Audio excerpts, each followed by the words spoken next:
Good morning, everybody, and welcome to this webinar in the Modelling World series on different ways to measure access. Our four speakers today will be looking at beyond traditional travel time analyses and introducing you to some new ways of measuring access. After each speaker has given their presentation, we will be inviting the Modelling World chairman, Tom van Vuren, to lead the Q&A session at the end of the event. So please, throughout the event, if you have any questions, will you please put them in the Q&A box? You'll also see there's a chat box, but if you would keep that for chat, that will be most appreciated. Put all your questions in the Q&A box. So now I'd like to introduce you to our four speakers. So we have Dan Saunders, who's also the sponsor of this webinar. Many thanks for that. From Basemap. We have Amir Poorfakhraei from St. Louis, USA, and all hats off because it is, yes, exactly 4:30 for Amir at the moment. So big hand to him for joining us. Joanne from Staffordshire County Council and Paulo from UCL. So after we've heard from each of those, as I say, we'll have a Q&A led by Tom, Chairman of Modelling World. So without further ado, I will hand over to Dan to tell us about his ways of measuring access. Thank you, Dan.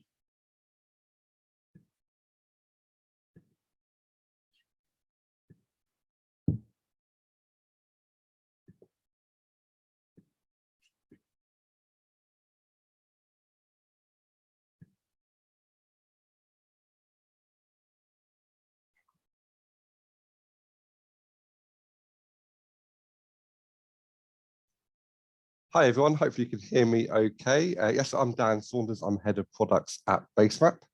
And today I'm talking to you a little bit about different ways in which access can be modelled. So I'll be looking and give a bit of a shout out for initial travel time and also looking at how that can be enhanced with demographic data and also looking into Petals as well.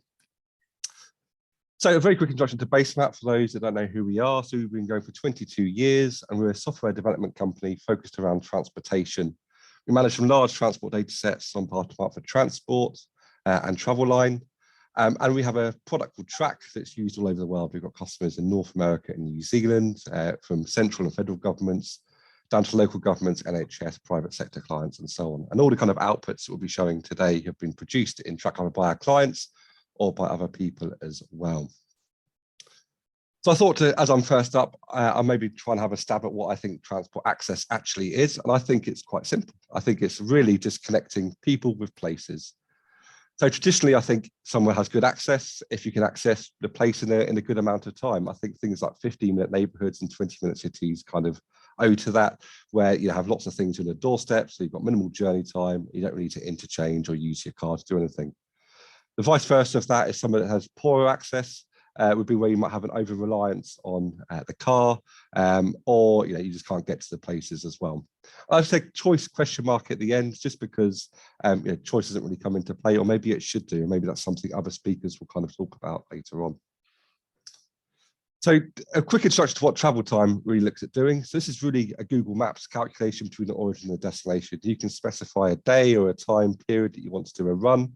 And what you can then do is return the quickest time available during that location. The great thing about standard travel time is you can do it en masse. So here we've got a map on the right-hand side from the journey time statistics showing across the whole of England journey time by public transport and walking to different services. And you can easily look at inbound, outbound. I really think the good thing about travel time though is how it can be to scale and how it can be a good kind of base for other types of analysis or bolting other types of data into it as well. So how a typical travel time calculation will work, and so our Track software does is you specify an origin, you specify a destination. En masse, you can have hundreds of thousands of origins and destinations and work out the billions of OD pairs between them if you wanted to. And it then breaks it down. So you've got a 59-minute journey, and actually the detail of that is you've got a bus, you've got a train, you've got a tram, you had 2 interchanges as part of that journey, and you spent X amount of minutes in transit on these different modes, and Track kind of gives that as an output. And this is great, as I said, looking on maths, so Department for Transport doing national journey time statistics. These are an annual release statistics that look at every output area to all these key services on the right-hand side by car, cycle, public transport and walking. What it then does is it shows average journey times across the whole country to different destinations. If we take hospitals, we can see that the average journey time by car is half that by public transport, so 20 minutes versus 40 minutes. And car always seems to perform much better than public transport. The interesting thing of here is the breakdown between urban and rural. So the average journey time to any one of those destinations is 15 minutes in the urban environment and 30 minutes in the rural environment, which kind of begs the question, do you need to look at urban and rural environments differently? Now, I really think the kind of beauty of travel time is we can start adding in further information, such as demographic data.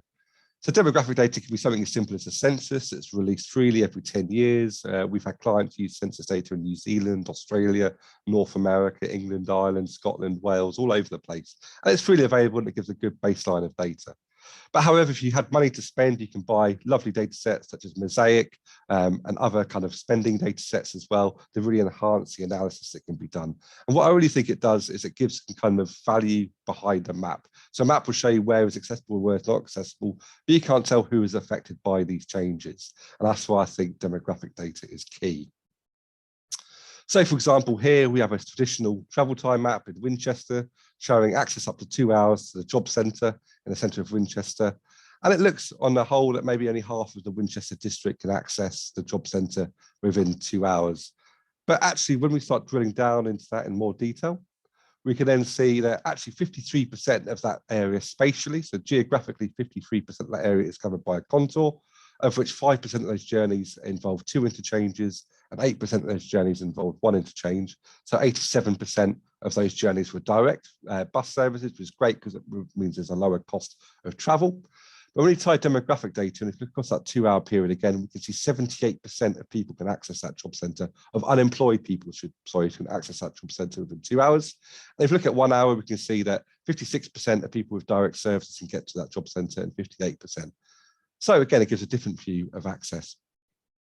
And again, demographic data has been used a lot in the past when looking at commissioning of where a new entrance or a new canteen that should be of an NHS, or sadly, if you want to close a library, then access can play a big key to that. So again, using demographic data, you can compare 5 different library locations within Winchester. The map on the left-hand side is showing 20 minutes to any one of those locations. We've got 2 within central Winchester called Free Books and the Winchester Discovery Centre. And if you look at the red bar showing 20-minute numbers, we can see that about 5,000 more people can access Winchester Discovery Centre than Free Books. So if you wanted to cut funding and close one of those down, there would be an argument that you'd keep the Winchester Discovery Centre open over Free Books using that information. Now, also, local authorities have done this for years, looking at monitoring the key services, something that's been used for a bit in 20-minute cities analysis last year. And if you look at the 3 maps we've got just here at the moment, we've got access to GP, secondary schools and primary schools. So if we just look at secondary schools in the middle, there's about 18% of that map isn't covered by any sort of colour at the moment of contour. If you look at the actual demographic data that sits behind that, we can see it's about 7.77% of the population can't get to that secondary school. So again, it gives you that information. It also gives you a baseline you can study year on year. So as transport changes year on year, as private bus companies cut or add to services, that number will fluctuate, and you can use demographic data to kind of track those changes. You also have the Elizabeth line, or Crossrail as I'm always going to know it as, and this is showing journey times to Canary Wharf at the moment, up to 2 hours. We can then see what happens after Crossrail opens, a bit of a spot the difference between the two. I'll just jump between these a couple of times. What we could do using demographic data can quantify that change. So here we've got the Crossrail route. We can see the colours on the map representing the reduction in journey time. And at the bottom, using demographic data, we can see that over an hour, an extra 528,000 people can access Canary Wharf, or 12% more population. So it can help kind of give some evidence as to why or why not a new service may be applicable. Now, there's a different way of measuring transport. I say a different way, it's not really a new way. It's been around for many years, since 1992 to be precise, but it's PTALs, public transport accessibility levels. And this is started off in London to really help inform planning and to help inform where is an accessible place to go. Now, this is a bit of a different view, and this creates a score between 1A and 6B, effectively showing how accessible a place is. So if we look at the little diagram on the right-hand side, we have a location, and what we're doing is looking at access from that location by distance to different transport stops. And at that stop, we're looking at the mode of transport, and we're looking at the frequency of that transport. And using all of this information, we're then creating a score that gives an indication of how accessible that location is. Now, the one big thing about Petal is it doesn't give any indication as to where that stop is going or where the location is. That's where travel time kind of comes in, but it does give an idea of how much access you have to transport. And it's something that's used quite a lot in London. So here's a Petal map showing London on a Tuesday of last week between 7 and 9 a.m. And effectively, we can see central London is a hive of activity. We have lots and lots of buses and lots of trains and lots of underground. So we can see we've got really high Petal scores offering good access. And we can see around kind of transport hubs, we can see that being improved. But on the outskirts, we get into the more suburban and rural areas, we can see the score massively dropping down to 1As and 1Bs, representing that maybe planning can't be done here without making some sort of change to the transport infrastructure. Because we're using timetable data, we can look at Petals for later in the day, so 9 to 11 p.m. Again, I'll skip between these two. We can see still central London is scoring really, really well. It's a hive of activity, 24 hours a day. There's always going to be night buses and things like that. But we can see actually there are more oranges and ambers kind of appearing in the maps. It can be used worldwide. One of our clients in New Zealand produced a Petal map for Auckland, so I just represented it here again, showing similar types of scores. So downtown Auckland offering good access, and then kind of rural areas offering between 2s and 3s, and then the really rural ones offering 1As with not as many options for public transport networks. This does also work in Winchester. So I did a Petal map for Winchester just for my own kind of view. So we can see actually central Winchester, you can't really see it very clearly, is offering okay with scores of 3 and 4 in central Winchester.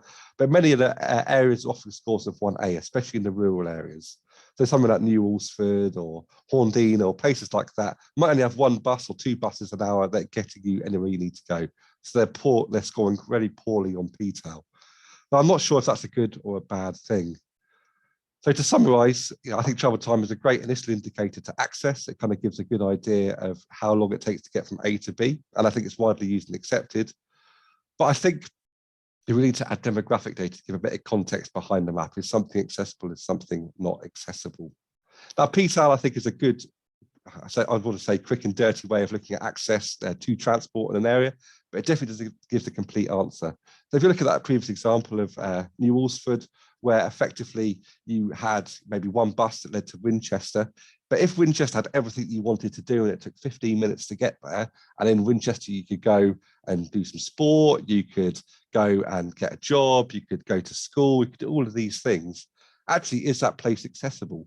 And I'd argue that it probably isn't an accessible place. And whilst Petal can give a good view in an urban environment, maybe it doesn't work quite so well in the rural environment. And we've seen that used quite a bit in London, where travel time and track has been used to overturn planning decisions that have been denied due to poor access or poor Petal scores, but actually can be overturned by looking at using track to show actually that place is accessible because you can get to a school within a 10-minute walk, or you can get to a job within 15 minutes. So that, in a very quick nutshell, is different ways of looking at access and 3 different ways that we see quite a few of our clients utilise. We'll be at Modelling World on the 8th and 9th of June. Please do come over and say hello to us. And yeah, thank you very much. Thanks very much, Dan. Interesting take on how Petals have developed and spread a long way past London. So now to Amir, and again, thanks for getting up so early in the morning, Amir. Amir's going to give us a different slant on how he's adapted a similar system to measure accessibility in St. Louis. Over to you, Amir.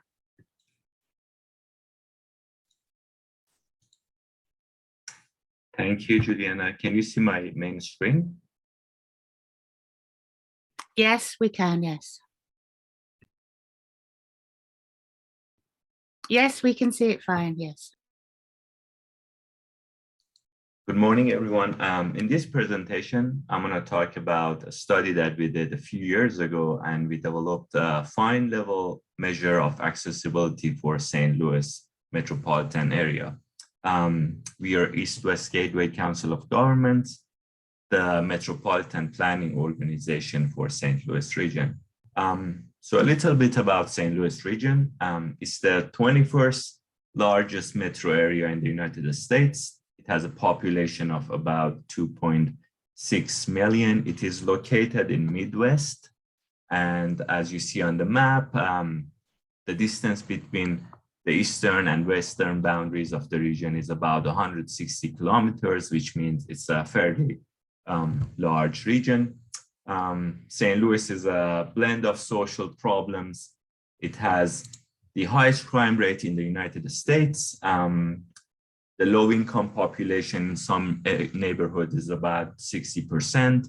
And in some neighborhoods, we have 20% of households not having a car. And I understand that that number is not high in European countries, but in the United States specifically, where the cities are spread out, where the access to transit is not good, 20% of households not having a car usually translates into 20% of the population not having access to jobs, not having access to education and other opportunities.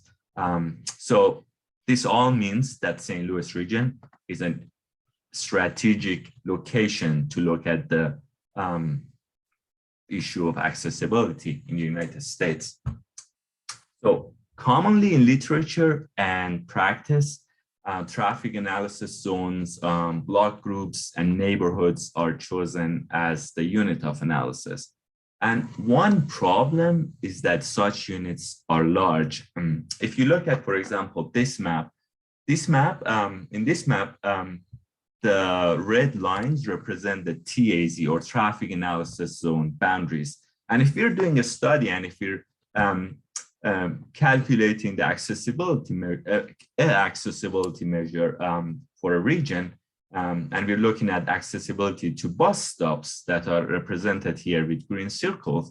And if our unit of analysis is a TAZ, we're assuming that all the population that is living in a TAZ has the same level of access. But that's not the case here. For example, a person who is living at point A has a much better access compared to a person that is in point B. So what can we do? One thing we can do is to choose a finer level of analysis or unit of analysis, and that's exactly what we did in our study. We used census blocks as our unit of analysis that are the census blocks are represented with yellow lines in this picture. And census blocks are in the United States, they are the smallest geography for which census data is publicly available for. So how did we measure accessibility for each block? We calculated travel time and travel distance from the centroid of each unit of analysis or each block to each point of interest. And point of interest in our study, we categorized them as education, entertainment, and recreation, food and drink, and etc. They're basically destinations that people travel to. So after calculating travel time and distance from each block to our points of interest, we defined an accessibility score. And the accessibility score that we defined was a function of number and this distance and type of points that were accessible. So the form of function is arbitrary. You can choose whatever function that you like, but the point is having a uniform measure with which we can compare the blocks over the region in terms of their accessibility. So how did we do this in our study? So for each block, we defined a catchment area, which was a circle with a radius of 3.2 kilometers for walking and 30 minutes for transit.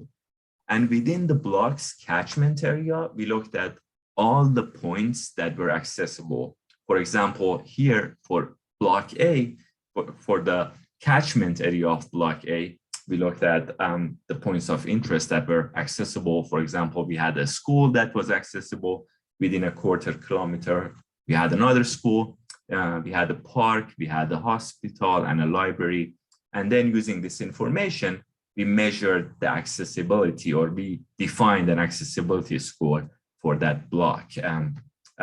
We used, for example, a weighted sum. As I said, this could be an arbitrary function. This is could be something that you like, but we used weighted sum, and the weight was a function of the distance of a point and the importance of it. And we choose our weights in a way that a block, the maximum score for a block was 100. So after calculating the accessibility score for each block, we plotted it on a map. And this map here, for example, represents the walking accessibility score over our region, and different colors represent different levels of access. No colors mean no zero or almost zero access, and blue means high access. And as you see, for the most of the region, the walking accessibility score is very low, whereas in core urban areas, we have higher level of access.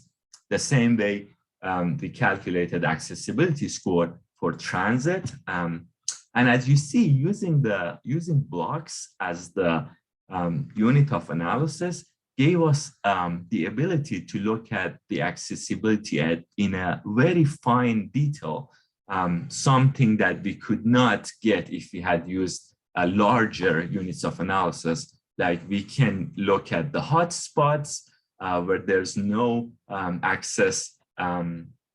We can, in this way, we can look at the environmental justice focused groups, low-income population, minorities, see what is the level of accessibility, exactly where they live. Like in this map also is a similar study that we did, but we used TAZs as the unit of analysis. As you see in this map, you cannot get the level of detail that we got when we use blocks as the unit of analysis. That was basically the contribution of this paper or this study.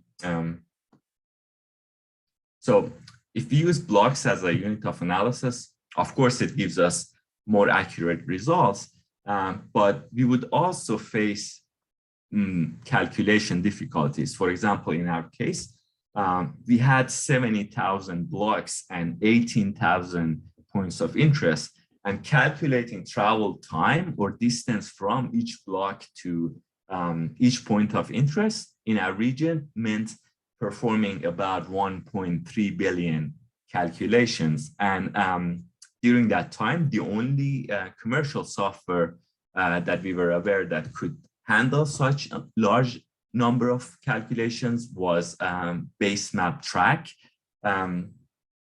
And we use that software to perform our calculations. To give you a summary of the workflow, the track calculated travel time and distances between the centroid of each block and each point of interest, and stored the results in a SQL database or in a CSV file. Then we wrote a Python code that could obtain the stored travel times and distances. And then the Python code calculated the accessibility score for each block based on those calculations, based on the travel time and distance calculations. And at the end, we used the accessibility score for each block to in a GIS software to create visualizations and compare accessibility over the region. If you need assistance replicating this study, please contact us at East West Gateway Council of Government. I am personally happy to help you if you need assistance with coding or any other thing in my free time. Thanks. Thanks very much, Amir. That's great. And before we move on to Joanne, if I could just remind delegates again to please post any questions that you have in the Q&A box. And after the next two speakers, we'll be coming on to a facilitated discussion led by Modelling World Chairman Tom van Vuren. Okay, well, Joanne is now going to tell us how Staffordshire has gone beyond the travel time metric in the analysis of accessibility to employment. Over to you, Joanne. Thank you. I'm Joanne, and I'm a transport planner at Staffordshire County Council. Next slide, please. So I'm going to talk about the way that Staffordshire County Council calculates access to employment. We've utilised TRACK and its predecessor Accession since the software was first launched. I think everyone would agree that the most popular output for calculations is probably the travel time contour. And we consider that that's especially suitable for calculations where all destinations can be considered to be equally appropriate, such as GP surgeries, primary schools and supermarkets, if we suspend the elements of preference and perception amongst our communities. Access to employment is different, as it's unlikely that the nearest employment destination will match in terms of salary, training and qualifications. Destinations can also vary greatly in terms of the number of jobs available. People also value choice, picking up on what Dan said previously. I think that accurately measuring access to employment is really important for the County Council. It makes a significant contribution to transport policy formation and also local plan allocations. So for us, it's definitely worthwhile investing the staff resources to produce a more sophisticated output. Next slide, please. Walter Hanson wrote a journal article for the Journal of the American Planning Association in 1959, where he defined accessibility. So I quote, "Accessibility is defined as the potential of opportunities for interaction." And this definition differs from the usual one in that it's a measure of the intensity of the possibilities of interaction, rather than just a measure of the ease of interaction. And obviously the ease of interaction can easily mean travel time. He went on to say that in terms of employment, accessibility is directly proportionate to the number of jobs and inversely proportional to a function of distance. Accession, which was the predecessor to TRACK, provided a range of outputs based on Hanson's definition of accessibility, and these were called Hanson scores. Results could be produced based on either origins or destinations, and could also be weighted by additional data provided by the user. The County Council favoured the origin Hanson weighted calculation. I should mention that TRACK doesn't include the function to produce Hanson scores as an output, but as the 2004 Accession User Manual explained the formula used by the software, we're able to manually replicate the Hanson scores. So the origin Hanson weighted output is defined as a measure that combines the disbenefit of travel in terms of travel time with a weighting by the attractiveness of the destination in terms of job numbers and by the number of people affected. We've adapted this slightly to omit the weighting of the number of people affected, as excluding the population element enables us to overlay various land use development options onto the results without having to recalculate the Hanson score for each land use option. Using Hanson scores does mean that we require an estimate of the number of jobs at each employment destination, which can be fairly resource intensive when we come to review the dataset. We define employment destinations as town centres, industrial estates, business parks and hospitals. And our economic regeneration team is key to providing job estimation data for us. Next slide, please. This is an example of a Hanson score output for South Staffordshire, which is a rural district. South Staffs relies on substantial commuting into neighbouring authorities for employment. The district is entirely comprised of villages. So the plan shows access to employment by bus and rail between 7:30 and 9:30 in the morning on an average Wednesday, with a maximum total travel time of 60 minutes, including any changes that are made. Employment destinations are shown as black squares. The Hanson score file used in the GIS software is a series of points. They are the elements of the origin grid which achieved access to employment. We've chosen to style them as circles without borders to produce an effect that's similar to contour plans. Areas with the lowest Hansen scores are coloured red, and the highest Hansen scores are coloured purple.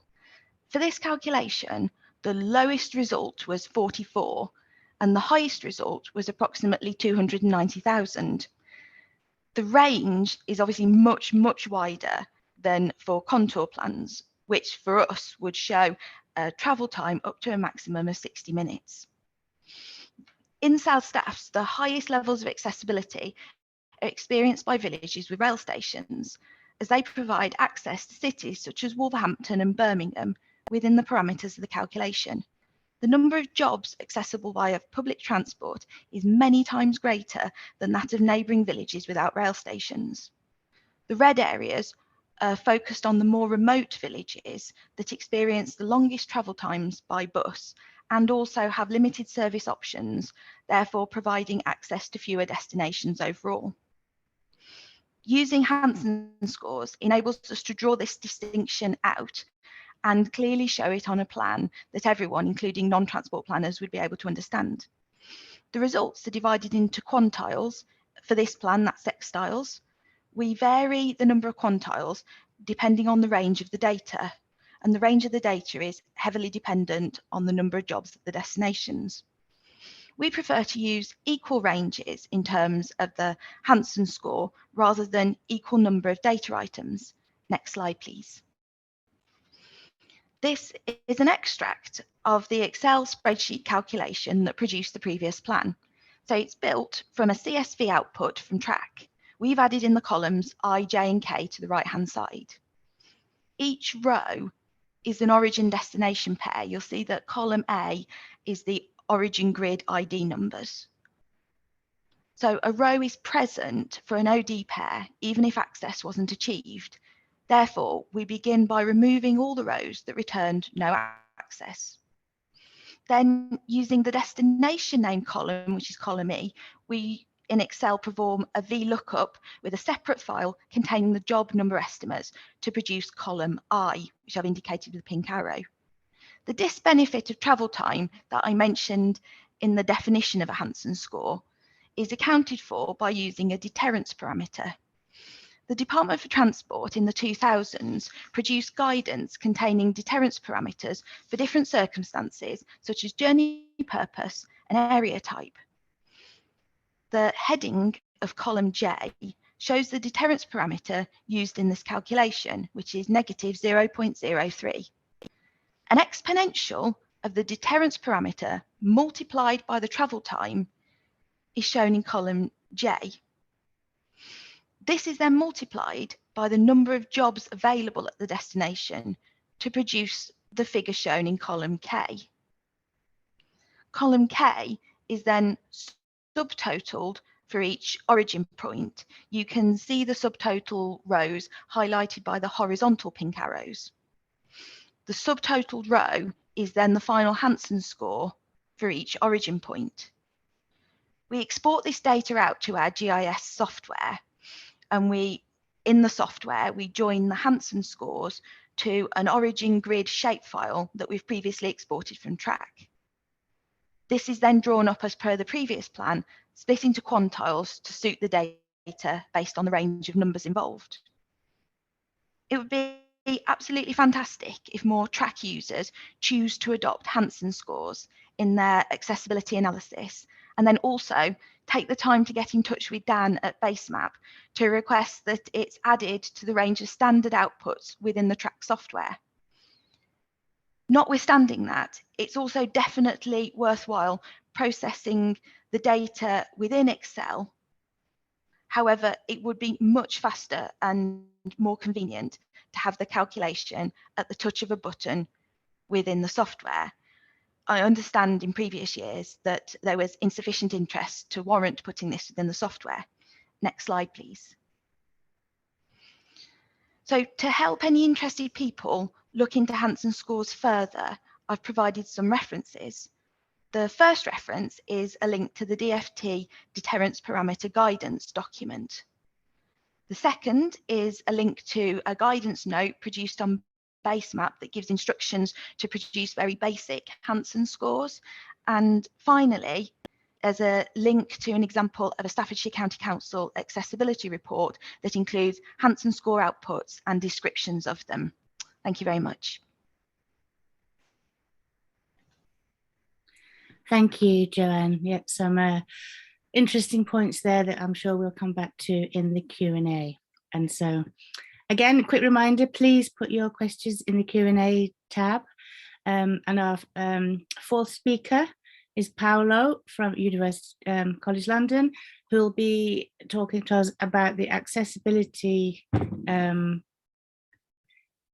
benefits of reducing barriers to pedestrians. So over to you, Paulo. Thank you, Juliana. I'm going to share my screen. So I'm going to present some work done at UCL on pedestrian accessibility. I'm a research associate at UCL. And this presentation is about the situation when transport infrastructure, instead of providing access, is a barrier to access, and especially to pedestrians and cyclists. This problem is known as severance or the barrier effect of roads. And this is, for example, the case of wide roads with walls or fences preventing pedestrians from crossing, or roads with many lanes.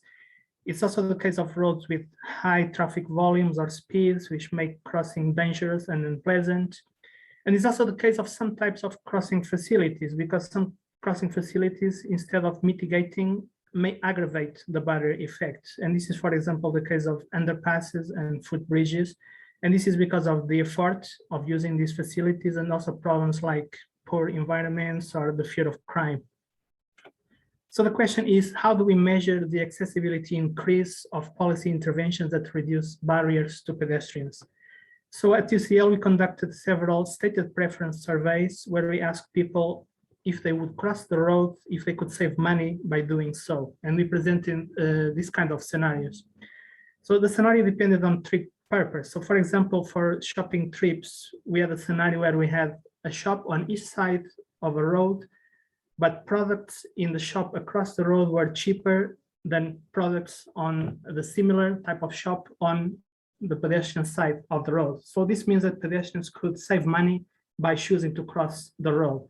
And we show this kind of scenarios to the survey participants with different types of roads. So each participant was presented with more than one scenario, and we always vary the characteristics of the road. For example, the traffic density, the central reservation, the traffic speed, the number of lanes, and we also vary the amount of the saving that people could do by crossing the road. And by modeling all the choices made by all the participants, we could estimate the economic cost of the barrier effect associated with each road characteristic.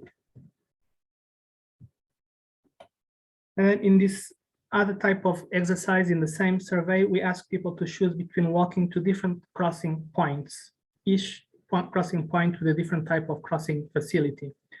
And this allowed us to estimate the willingness to walk to use each type of crossing facility. And then in another exercise that I'm not showing here, we had a different type of scenario, but instead of crossing facilities, we had roads with no crossing facilities, but with different characteristics. So we could estimate how much longer people are prepared to walk just to avoid certain road characteristics. So what was the outcome of this research? So the results were integrated into a practical tool, which is now available open access from the UCL website. And what this tool can do, so the tool can be used to assess the effects of changes in road characteristics. So policies that change these road characteristics. And the examples are reducing the number of traffic lanes from 3 to 2 to 1, adding a central reservation or a median strip where pedestrians can stop while crossing, policies to reduce traffic density or to reduce traffic speed. So we can assess this type of policy interventions. And the tool can also assess changes to the type and the location of crossing facilities, considering all these different types of crossing facilities like pedestrian platforms. So basically it's a place where the road goes through a tunnel, uncontrolled pedestrian refuge, straight signalized crossings, known in the UK as pelicans, stagger crossings, footbridges, and underpasses. So I'm going to show how the tool can be used, and the tool can be used in two ways. The first way is very simple. It requires minimal input, so it's just these two tables. And in the first table, in rows, we have various options to redesign the road. So it's the road as it is now, the do nothing option, and then various options to redesign the road.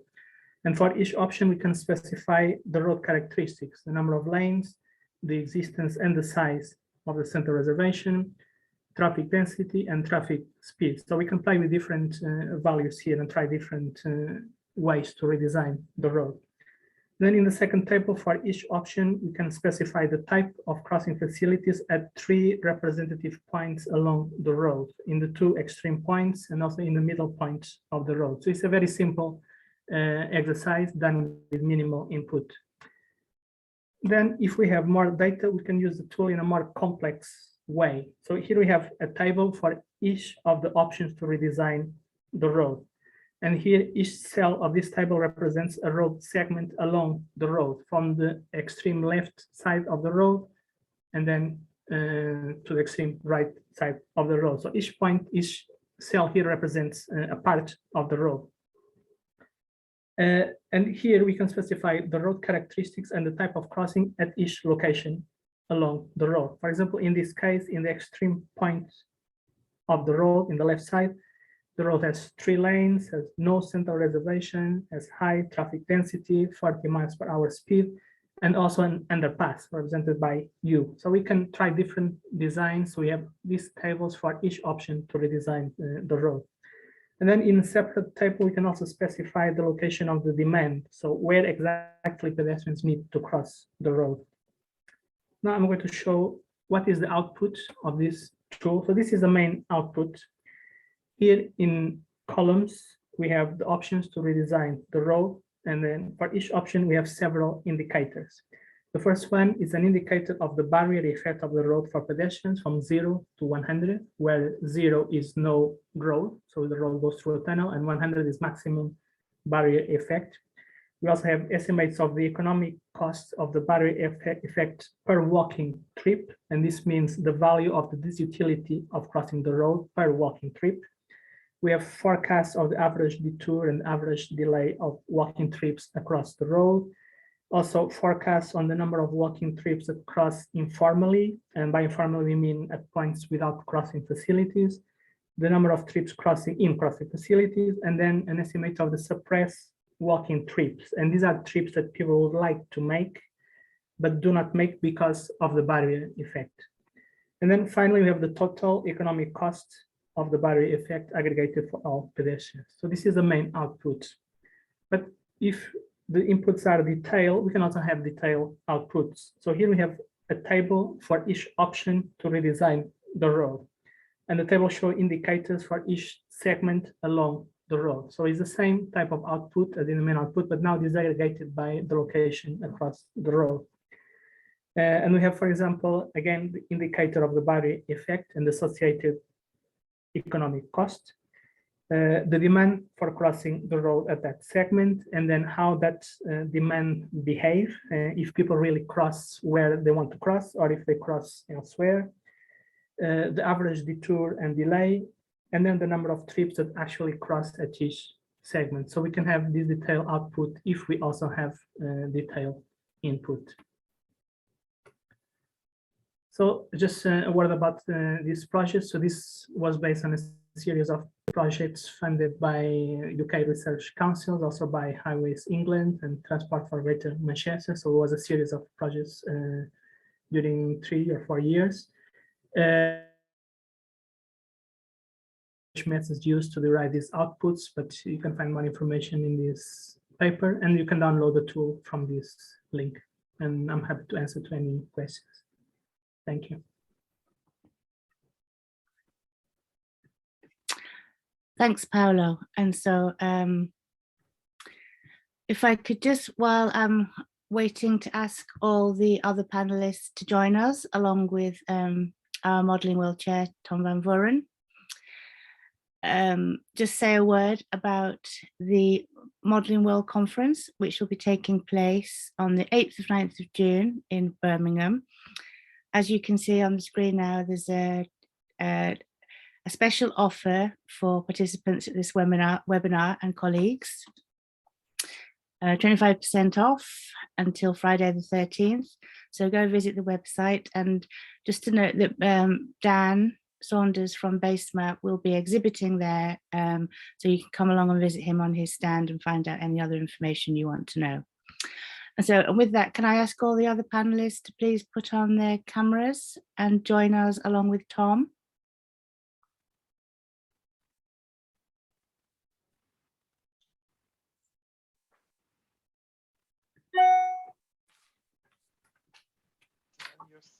People are still muted, so I presume that people will switch on their... I can hear you now, Tom. Yes, I can hear myself. Hang on. But I can't, I think the other panelists might have their mics muted. Yeah, well, I think if you have some questions for them, Tom, if you put your questions to each of the panelists by name, and then they can unmute themselves and come on and answer as required. Okay. Oh, okay, happy to do so. So morning, everyone, and I'm pleased to be here. I think Juliana has already done the marketing spiel on Modelling World, but I wanted to add to that one of the most what shall I say, fun aspect of Modelling World is the Masters of Modelling Awards, where we recognize the contributions of people that have really shone this year in modeling and data analytics, and which is an award that is sort of supported by the profession of data and analytics and modeling. So please think about who in your circle of colleagues and contacts deserves to be recognized as a master of modeling. All the details are on the website. I've got about 8 or 9 questions at the moment, so I hope a few more will come through. And I'm going to throw one in to the group. So sorry, I'm not going to point at anyone. You can choose to unmute and answer this question. Access or accessibility, are they the same? Does it matter?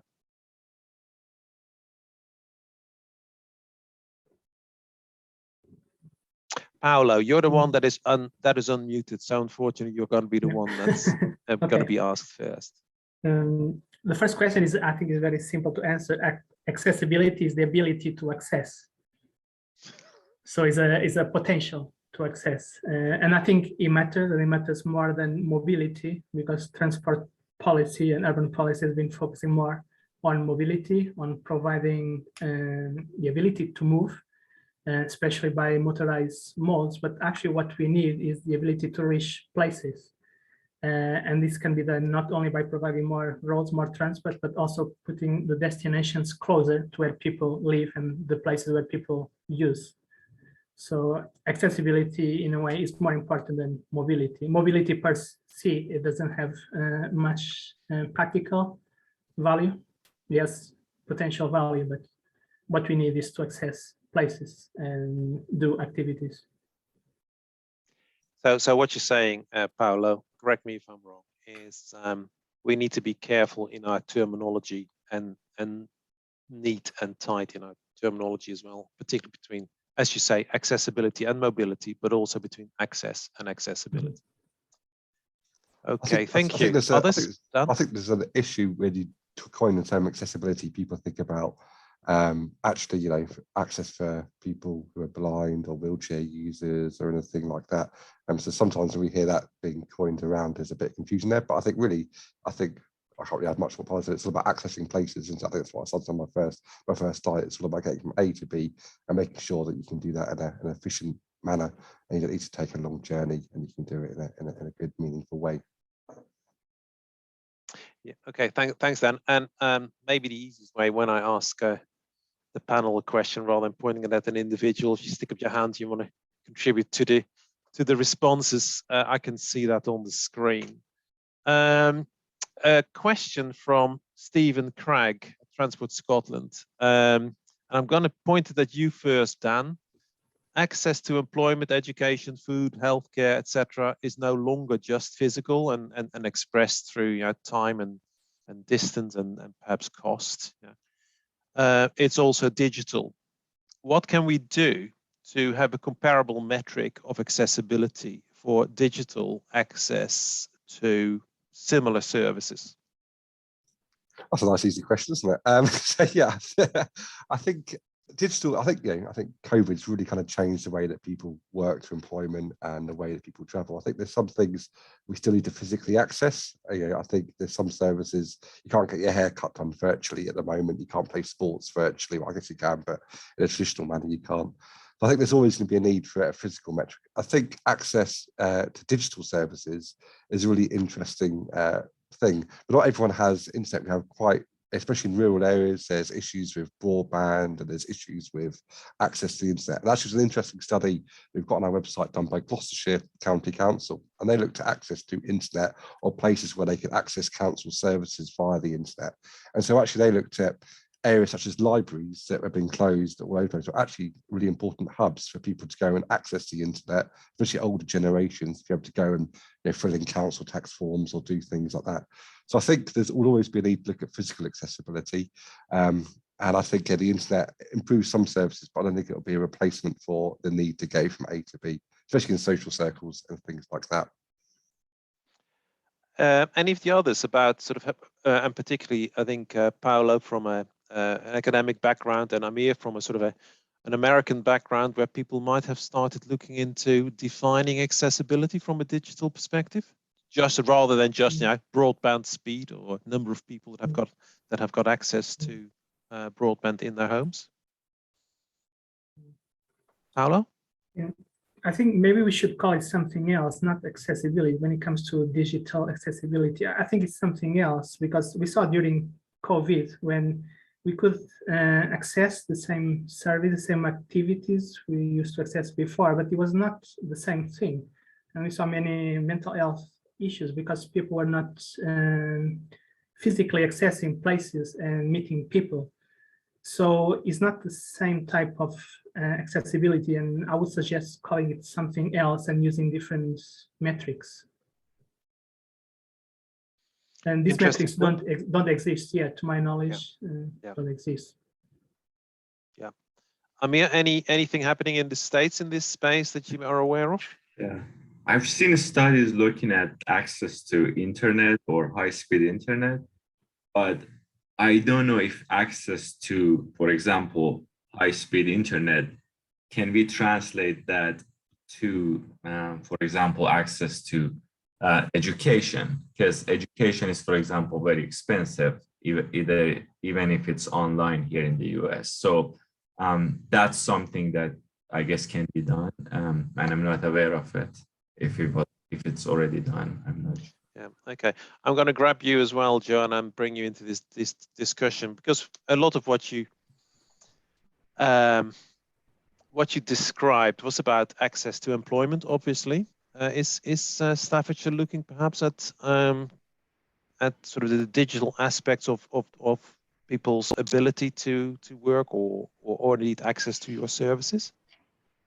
Yeah, the colleagues at the County Council work on a super fast broadband project, and so they monthly produce maps that show changes in the number of properties that within the county that have access to super fast broadband. But equally, on a sort of social side of things, because we're a predominantly rural county, we're also greatly concerned about rural social exclusion and isolation.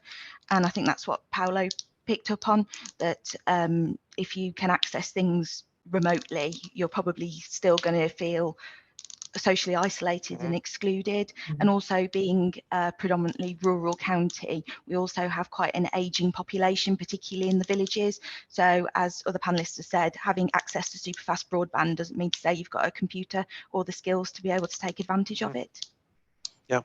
Yeah, all good point. And I think that leads to another question. I'm just trying to go through my notes here about using accessibility analyses in that social inclusion space. And I must you might have mentioned it, Dan, or and of course Joanne mentions it as well.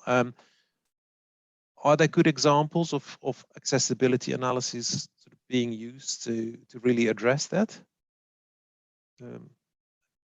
Maybe Dan, if you start with that first, and others, sure. Joanne, you want to jump in? So I think when the national indicators were first set up, I think National Indicator 175185, 185 was to look at access to key services. That was all about trying to stop social exclusion, ensuring that people could access different services, they could get to different locations for doing what they need to do to get jobs, to get access to things like that. And I think when I talked about demographic data, that's a really important thing, because you're looking at people who might be socially excluded. These could be specific demographics, the elderly population, for example, it could be people that are unemployed. And actually, you sometimes see quite a large correlation between this type of stuff and access as well. And actually, I did some work that East West Gateway did. They looked at doing their accessibility score. They saw that it's quite a link between poor access to transport and minorities and things like that. And I think that's a really interesting thing to look at doing as well. I think there generally is, you can see the link in studies that we've seen between poor access to transport and social exclusion. And so maybe that's a good point for Amir to maybe pick up on a bit more on that. But yeah, I think there's definitely a link between the two.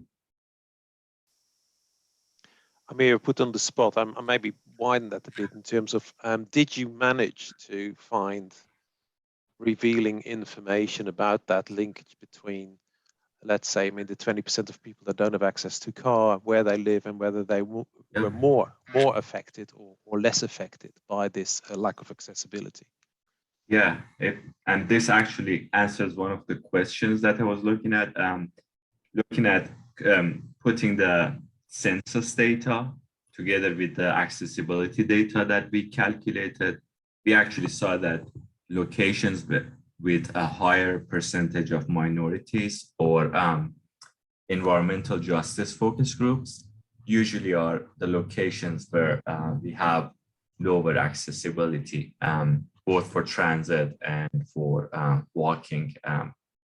And this, so to answer your questions, we definitely could find a link.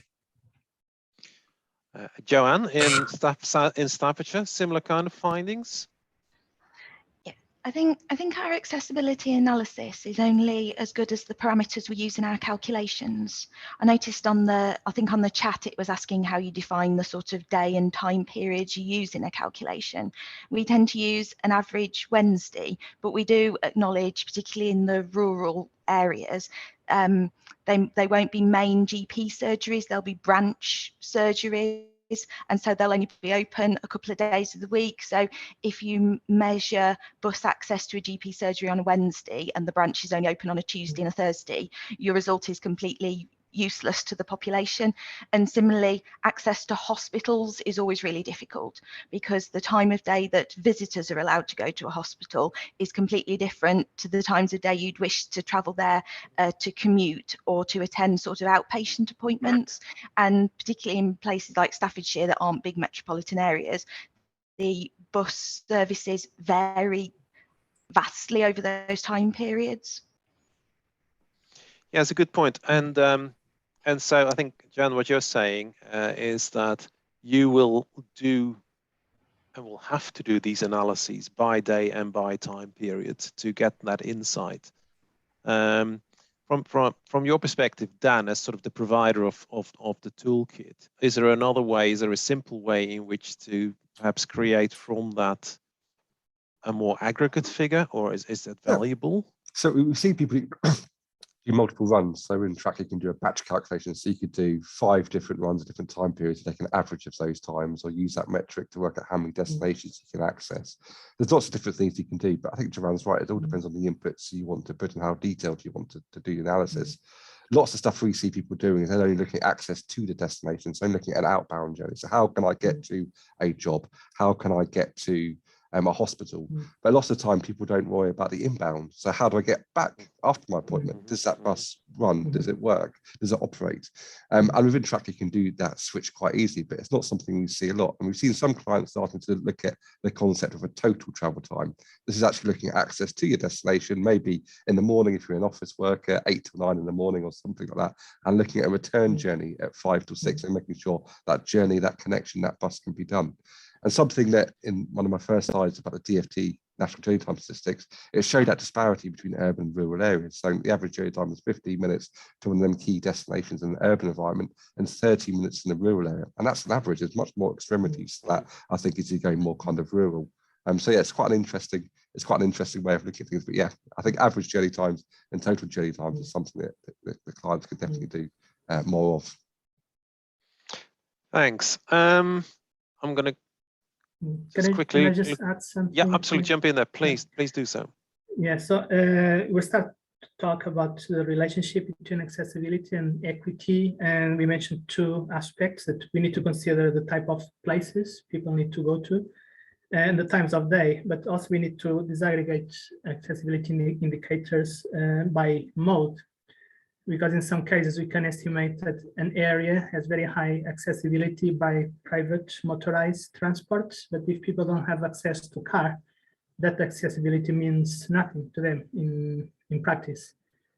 So we all need to consider the modes of transport available in each location. And also when we consider times of day, we also have to relate that with the frequency of bus service and train service, for example, and the timetable. And for example, I can mention a case I did some research in Portugal some years ago about accessibility by rail. And when using a very simple accessibility measure, the availability of a station nearby, some areas in the countryside had very high accessibility. But in practice, they had zero accessibility by rail because there were no service that allow people to go to the nearest town and come back on the same day, for example, to shopping or even to work. So they had a station there and they had 1 or 2 services per day, but those services were not useful at all. So using very simple accessibility indicators did not reveal the exact accessibility level of the population. So if I pick you up on that, Paulo, and feed it back to Dan, you said, Dan, two-way analysis, and I think you gave a similar example to some of what Paulo said. We look at how people can get to a destination, but many people forget that they want to go back as well. Should we and should you provide accessibility indicators in the software that always sort of by default would look at that two-way problem? That's a good question. I guess it's I think Joanne said it in hers. We've put out there. Do we want to put a Hansen score in there? Do you want to ensure that people want to do an inbound, outbound? We give some of them options within the software, but we're not transport modelers. It's not for us to decide. I think with the localism agenda and things like that, lots of this pressure has been put onto local authorities to make their own minds up on. I think I'd take a more overarching question as well. How should we measure access? What's the best way of doing it? If we had a central view of what the best way of doing it, then of course we could put these tools within our track software and people could utilize it. I think it also depends on the scenario, what you're looking at doing as well. So some people are trying to, if you're I don't want to cast private developers in a bad way, but sometimes they might only want to look at outbound because they know that shows their development in a better light than looking at the inbound journey at the end. So I think we kind of give the options in a standardized way of doing it, and it's up to people to say this is the best way or the best practice of doing things. Yeah, I certainly would like that to be a good best practice guide so that we don't end up with people using accessibility indicators to show the picture that they want rather than the picture that actually people need to see. I've got a question that I wanted to pick up from Andrew Stoneman. How will on-demand PT services impact on the analytical tools? I could jump in on that. So we have a DRT calculation within our track software at the moment. So you can manually, unfortunately, put in a pickup zone, a drop-off location, how long it takes to pick people up, who it's serving, what times it serves, and things like that. And we can measure accessibility via DRT within our track software. But the issue we've got at the moment is it's really hard for that information to be shared externally. So there's no standardized way of recording DRT. I think that's the first question. It's actually something that the Department of Transport are looking at the moment. I've been involved in a couple of discussions with them about how do you standardize DRT or flexibly routed services. And we see in the Travelline National Dataset, some datasets are produced as timetabled services, but they have 5 different stops across the whole county with a 0-minute travel time between them. So we try and plug that into a traditional model, you get very misleading results. So we have to exclude that when we're doing it. But the questions are happening. I think there's a version of GTFS, which is championed by Google, General Transit Fleet Specification, that effectively looks at modeling DRT services. And once that standard way of recording the data is, we can load that back in. Because COVID has definitely changed the way of fixed route services and the way that they operate. We've seen DRT services coming up much more freely, from anything from a dial-a-ride minibus to taxi services. All these type of responsive transport systems are existing, and especially in rural areas, they do plug the holes. But it's about trying to standardize the way this data is recorded. Once we've got a standardized data format, we can then load that into our track software and we can utilize it. We saw the same thing a few years ago with fare data to actually work out the cost of travel. And so with NetX data and the Bus Open Data platform, we're now starting to see them bus fares being produced nationally. So you actually work out a cost of travel as opposed to a time and things like that. So we hope the same will happen with DRT and flexible route services in the future. Thanks, that sounds promising. A question from the other side of the world. Hi, Lindsay. Good to see you, Lindsay Oxlade from Australia, from Adelaide. I can't remember what time it is. Add 9 hours to where we are now. Oh, it's only 10:30. What are the opportunities and constraints on using tracks or accessibility analyses, such as enabled by tracks, for industrial supply chain analysis? Maybe that's a nice bit of business development for you there, Dan, in terms of what your next market should be. And certainly maybe for the others, particularly Amir and Paulo, is anything happening elsewhere in the world that you are aware of? Dan, you first. Sure. So I guess industrial supply chain, I guess we've seen work being done with that. We've got a product that kind of looks a bit like EVR routing, that looks at shortest path routing between multiple points, which is a slightly different kind of proposition.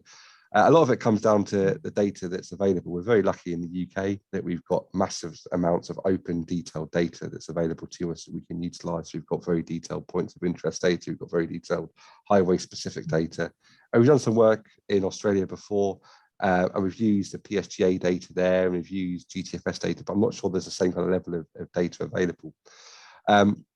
I guess the problem about supply chain is generally that's more road-based modes. And I think our track software is all about trying to promote the more public transit, the more public transport kind of routing as part of things. But you could apply the same kind of questions to that if you wanted to.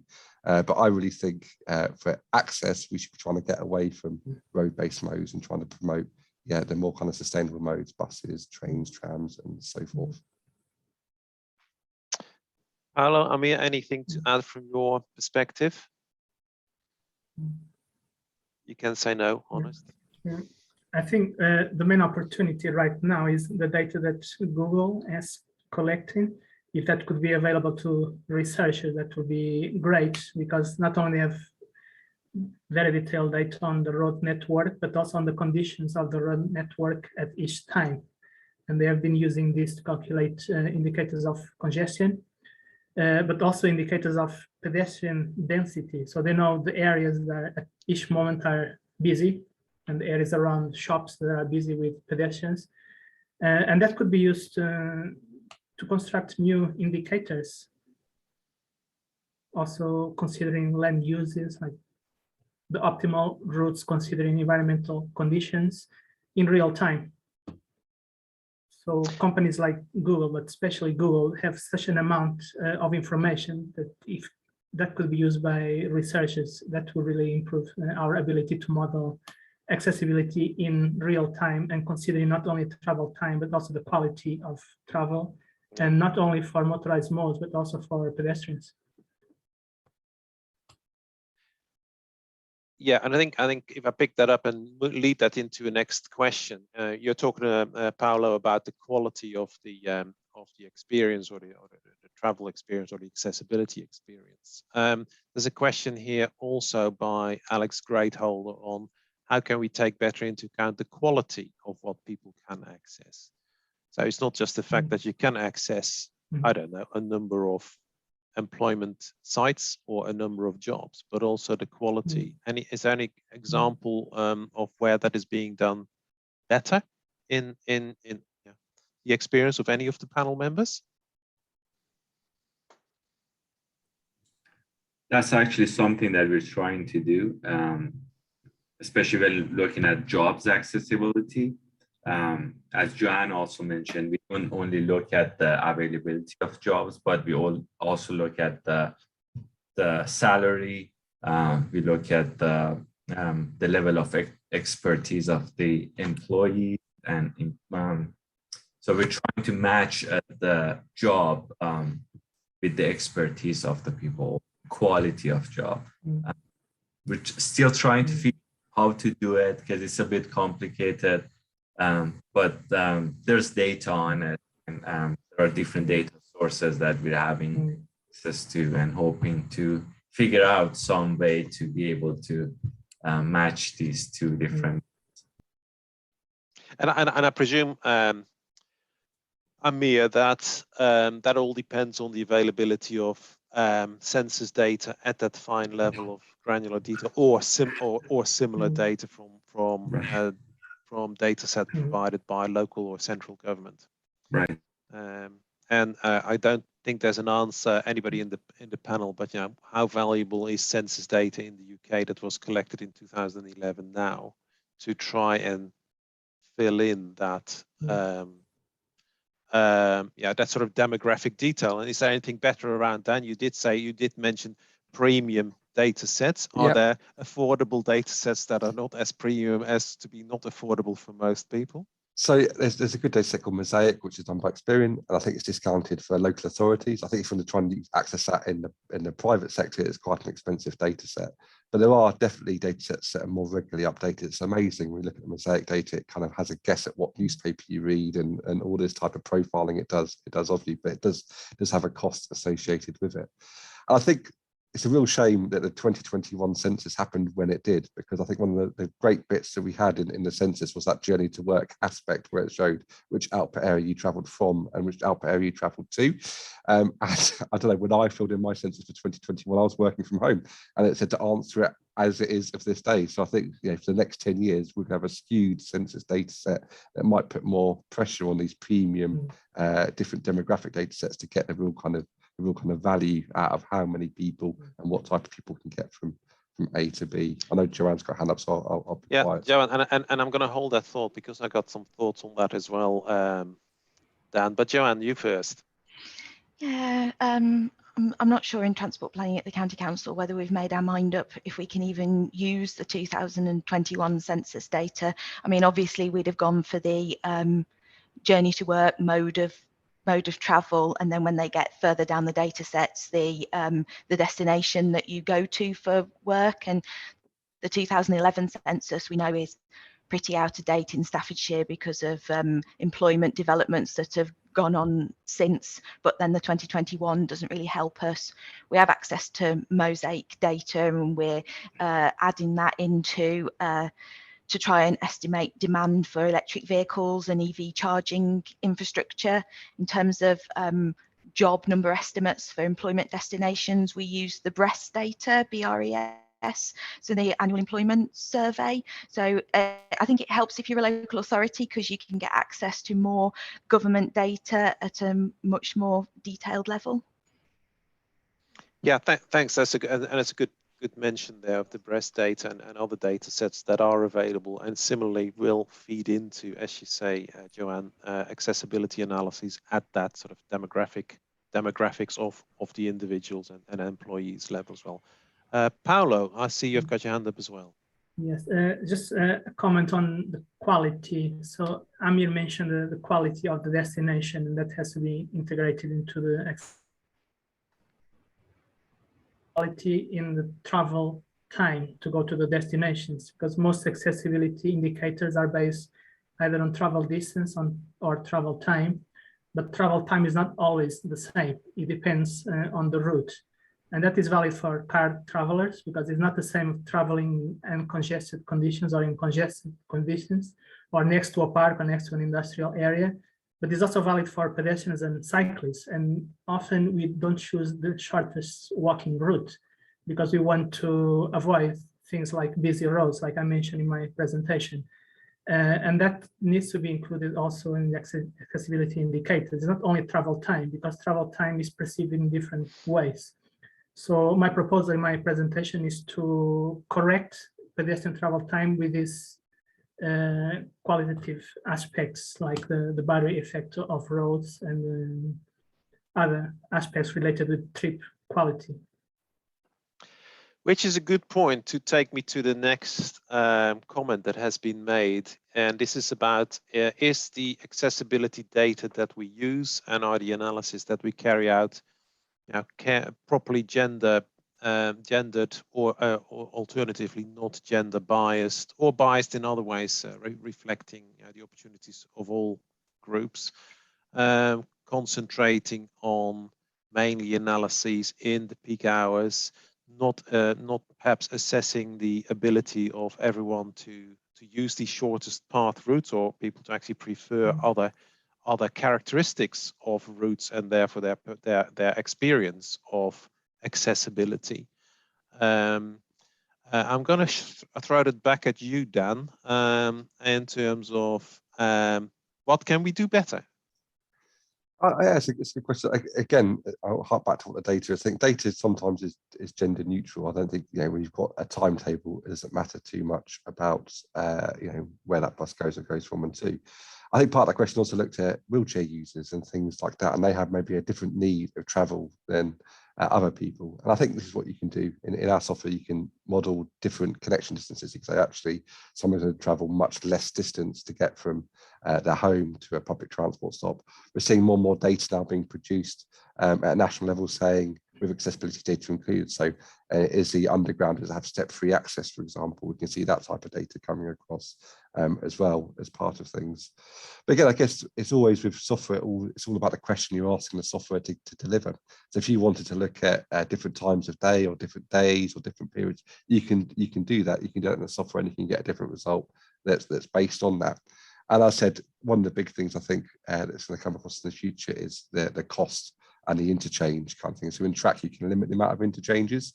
So sometimes you might get a journey time that's a best case scenario that says this took 40 minutes to do, but the reality might be that you've had to get 3 different buses and it's cost you £15 to do that journey. Or is that really accessible? Is that really a right way of looking at access? I think as more and more data comes out, we can start limiting the cost, we can start limiting the amount of interchanges. You get a more accurate view of someone's personal travel habits or how someone personally would like to travel to get from A to B to do that. So yeah, I think if we look at where we were 10, 15 years ago, where we are now and the new availability of data, I think we're on the right path, but I still think there's some way to go. And as a non-tracks user, okay, I'm going to admit that, can the users actually manipulate the data that they put into, let's say, networks to identify areas that are, I don't know, inaccessible in the dark, or as you say, are not accessible by people with mobility impairments. So that manipulation of whether it's the demographic data or the network data is possible. That's exactly what you can do. We've seen some stuff with access to schools where people have turned off roads that aren't floodlit at night and things like that, because that doesn't meet the need of children. You don't want children walking in the dark at night. So within track, you can turn off those roads if you don't want people to walk on them, or there's lots of accidents nearby. You can do that. You can put a new public transport route or a new service, or change the frequency, or look at changing a bus that only to use ones that are have got low, that can lower down for accessibility purposes. You can do all that and limit all that within the software if you wanted to. So Joanne, you want to contribute to this? Yeah, I'm not sure the software needs to do it all. We're all professional transport planners. So we can use our judgment and professional skills to add a narrative or overlay other data outside of the software. It's like Dan said, so in Staffordshire, we don't have the sort of London Oyster card. So if you make an interchange, it's quite likely to be with a different company and you'll have to pay again. And so it makes interchanges deeply unpopular, and the waiting facilities aren't particularly conducive to undertaking interchanges. And so I think we just put a narrative over it, explaining the sort of limitations of our data and things that we know are happening. I think it's like when we're going back to sort of the quality of the data, because when you consider access to primary schools and GP surgeries, they all have sort of catchment areas and areas that they're willing to take people from. So there's boundaries set to accessibility that's sort of outside the world of transport planning. So when we look at accessibility and we're trying to give evidence to the district councils to support their local plans, we're overlaying lots of different information, and it's sort of an interface with policies from other areas like public health. And so we sort of put it all together and give a narrative. I just don't think the accessibility planning software needs to try and do it all.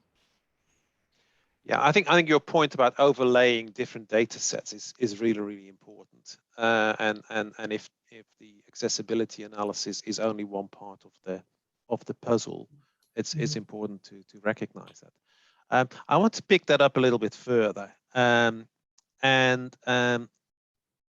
it may show my ignorance rather than that it's a real issue. I think what would be really insightful and helpful, and I think some of the questions sort of actually raised the point about, has the software been used to actually improve services where it's obvious that there is a gap here? That is it possible? Do people actually compare or overlay, or however else you do that? Let's say pedestrian accessibility with public transport accessibility, with car accessibility, to identify those areas where services are just very poor compared to other modes where let's say car availability really impacts your accessibility. So rather than looking for that single value of accessibility, it's the difference between the modes that really shows where sort of policy and planning would need to focus. Sorry, Dan, it might be yours again. But Amir, you also picked that up in your own discussion of why you are doing this. I might not be different. I've known that our clients have definitely used to look at improving walking access and building new bridges. I think I did a talk with Joanne many years ago about how they did LSTF funding and used track software to work out where the optimal location to put a footbridge to improve connectivity between two communities or something like that. And it's definitely used to work that. We've got lots of natural barriers out there, train lines, rivers and things like that. So you can look at using track to work out where there's a disparity, put a new link in and show how many more people can access it. And we've seen it as well being used loads and loads of times around new development. So part of new development, if you have a certain amount of homes, there's a requirement under planning to ensure that places can be accessible by public transport. If they're not accessible by public transport, something needs to be done, a new route, a new dial-a-ride service or something like that needs to be put in to help improve that new development. And track is used for that every day pretty much, to look at these new developments, where they're placed, can they get to key services? If they can't, what new public transport routes should be produced as part of it? And again, I think we've already got a case study with Staffordshire that shows how that's been done. But yeah, I'll let Joanne, she's got a hand up, she'll talk much better than me on this. Yeah, so we use the accessibility planning outputs to plan new infrastructure, and Dan's referring to a part of Stafford where the road, the carriageway wasn't really conducive for use by pedestrians and cyclists with the cars because of rural nature of the road and the hedges and everything. And so we put it in track that there was no accessibility along that route. And when we won the LSTF money to construct a bridge, that sort of shaved an enormous amount on people's travel times. And I think that's where transport planning authorities, we can put in the infrastructure to provide accessibility. It's through the place shaping of the local plans that we can influence the placement of services obviously whether they need to have a new school and where the school would be best located on the site. But I think public transport's really tricky because the vast majority of bus services are commercially operated, and we only infill with the socially necessary services, and our budget's very, very constrained. So I think it's better with the infrastructure and services in terms of destination points through the local plan process, but actually bus services, we have very little control. Thanks, Joanne. Amir, accessibility by mode. Yeah. So one thing is that when we were looking at accessibility for pedestrians, we found some disparities between the findings and the actual accessibility, because when we look at like the sidewalks, the condition of the sidewalks in our region, there are areas that the sidewalks are basically non-existent. That's something that like in the future, if you want to like improve our analysis, we would just modify the transportation network that we're using for the analysis to account for areas that there's no sidewalks, for example. Yeah, and yeah, it goes back to that quality of the infrastructure. And there's an overlap here between what Paulo has been doing and the problem that you described. I'm sure that those problems are much bigger in the States than they are here in Europe. Yeah. So that's I hope there's something in terms of working together to progress that is really going to be beneficial coming out of this seminar. I'm aware of time. I want to make ask two more questions, Juliana, and I'm going to hand it back to you to finish off. Very short questions. Whilst I've got you, Amir, there's a question about whether the Python code that you created is available on GitHub or similar. So I didn't make it publicly available, but I can do that. And if there's like an email list that I can send the link to, so it can be shared with the audience, that's something I can do. Yeah. Okay, I'll leave that to Lando or the organizers to sort this out. The second point is basically only a point that I would like to make. There's still many more questions in the chat, sorry, in the Q&A, but we are around, of course, limited in time. The second point is that there are some really good references that are mentioned in the chat. So I encourage everyone to just double check the chat if there's references there that you would like to use in your own work or in your own usage of tracks down the line. With that, thank you so much for entertaining me and my questions. And I'm going to hand over to you, Juliana, to close this out.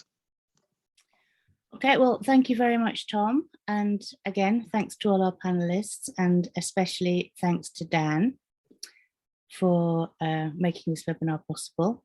When I came on, Tom, I was actually going to ask you if you had a final question that you'd like to put to all our panelists to answer, to head us out. And so as we still have 2 minutes left, if you wish to do that, I will revert back to you, having I've done all my housekeeping. Everything's recorded, will all be shared with the delegates. Slides will be shared with the delegates.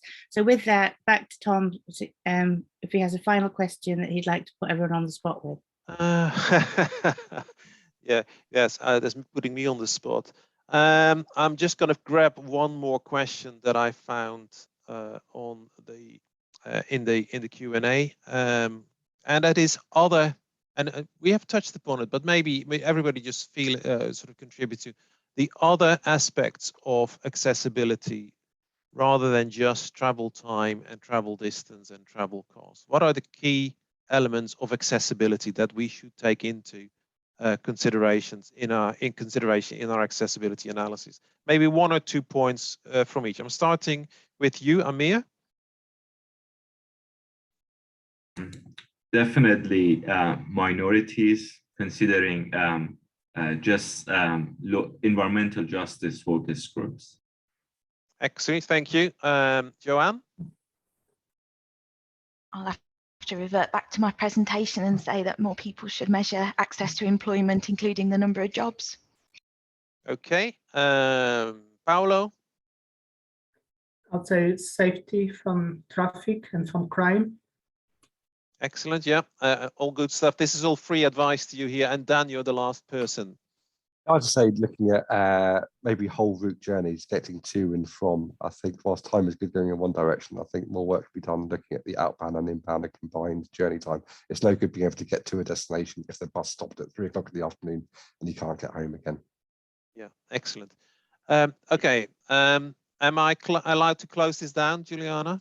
You are. The last word from me is I look forward to seeing you all at Modelling World if you can make it. I will be there. Thank you. Thank you all. Thanks for the audience. Excellent questions. Everybody hanging on for 90 minutes. It went very, very quickly. Thanks to all the panelists and for Landor for organizing. And I'll see you all on the 8th and the 9th of June. Everybody.